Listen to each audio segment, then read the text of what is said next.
राजस्थान सरकार के कैबिनेट मंत्री कन्हैयालाल चौधरी पहुंचे अपने विधानसभा क्षेत्र टोडा मालपुरा। कई कार्यकर्ताओं ने किया माला पहनाकर जगह जगह स्वागत। कन्हैयालाल ने इस मौके पर पत्रकारों से रूबरू होते हुए क्या कहा मोदी जी के लिए, आइए सुनते हैं।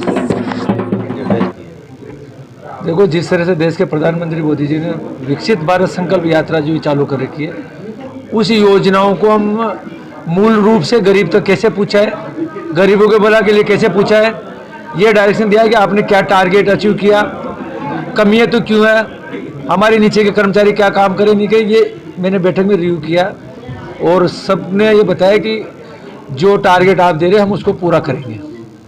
भाई साहब, प्रधानमंत्री 3 दिवसीय दौरे पे राजस्थान आ रहे हैं, किस तरह का कार्यक्रम है? क्योंकि पहली बार ऐसा हो रहा है कि 10 साल के अंदर जो है 3 दिन के लिए राजस्थान रुकेंगे प्रधानमंत्री। देखो, प्रधानमंत्री जी ने जिस तरह से पूरे भारत के डीजी और आईजी लेवल के अधिकारियों की कानून व्यवस्था भारत के अंदर किस तरह सुधरे, उनकी बैठक, उनका कॉन्फ्रेंस रखने, तो आके दूसरी चीज़ राजस्थान के अंदर भी कानून व्यवस्था जो पिछले 5 साल में जो बिगड़ी हुई थी उसको कैसे सुधारें, या जो भ्रष्टाचार बहुत ज़्यादा पनप रहा उसको कैसे चीज़ें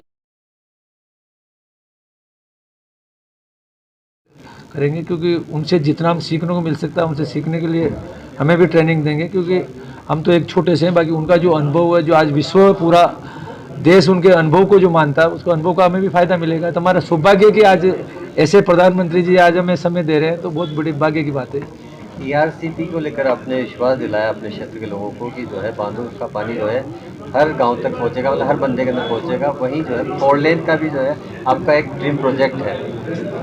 ERCP तो वैसे, क्योंकि राजस्थान वैसे ही पानी की कमी वाला देश है, राज्य है, क्योंकि पानी वास्तव में बहुत कम है यहाँ पे। यहाँ पानी की उपलब्धता अगर ज़मीन के अनुपात में देखें तो 1% पानी है यहाँ पे, जबकि दूसरे स्टेट में इससे कई ज़्यादा परसेंटेज में पानी है। तो ये पानी की आवश्यकता है। हम जिस तरह से पार्वती, काली सिंध, चंबल, ये जो नदियाँ मध्य प्रदेश से जो आती है, वहाँ बारिश की प्रचुरता, बारिश ज़्यादा होती है, ये पानी बह के कहीं ना कहीं वापस यमुना से जाता चला जाता है। इस पानी का कैसे सदुपयोग हो, इसके लिए हमारी पूर्व मुख्यमंत्री वसुंधरा जी ने योजना बनाई थी पार्वती, काली सिंध, चंबल और बनास को जोड़ने की, जिसमें हमारे 13 जिलों में पीने का पानी और लगभग 2,80,000 हेक्टर सिंचित क्षेत्र के लिए योजना बनाई थी।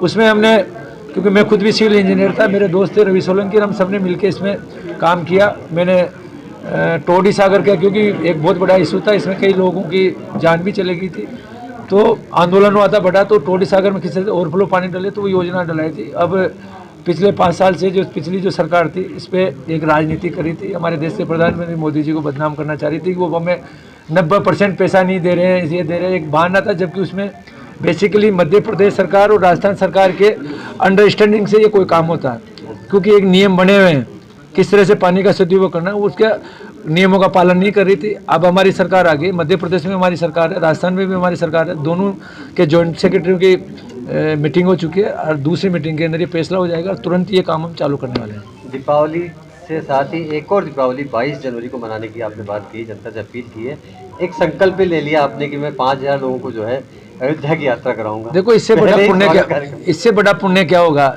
जो हमारे आराध्य देव भगवान राम, जिसको हम सुबह उठते हैं, सोते हैं, जागते हैं, कहीं भी जाते हैं, तो राम जो हृदय में बसा हुआ है, आज उनका घर बन रहा है 500 साल बाद में। इससे बड़ा सौभाग्य की बात है।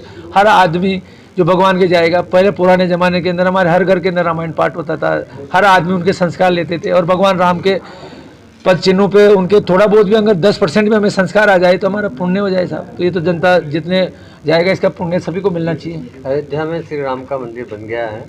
आपके क्षेत्र में एक बड़ी समस्या है कि धार्मिक यात्राओं का जो है मार्ग परिवर्तित किया जाता है, और एक क्षेत्र से पलायन जैसी जो है खबरें भी आती हैं। पलायन के लिए एक बहुत बड़ा इशू है, इसके लिए हमारी सरकार इस पर भी काम कर रही है। जिस तरह से फैलाना, और वहाँ पे यूपी के अंदर जो कई शहरों में पलायन होते थे, वहाँ जो देश के आने वाले भविष्य और योगी जी जिस तरह से काम करें, उन्होंने वहाँ पे पलायन को रोका। उनसे वो मॉडल लेके हम उस मॉडल के आधार पर राजस्थान में भी हम काम करेंगे जिससे पलायन रुके। और जो स्टेट हाईवे है, नेशनल हाईवे, जो एक आम आदमी का मौलिक अधिकार है, उस पर चलना, जो उसमें भी रोक लगाई है, उसके लिए भी हम आने वाले टाइम में उस पर रोक को हटाएंगे।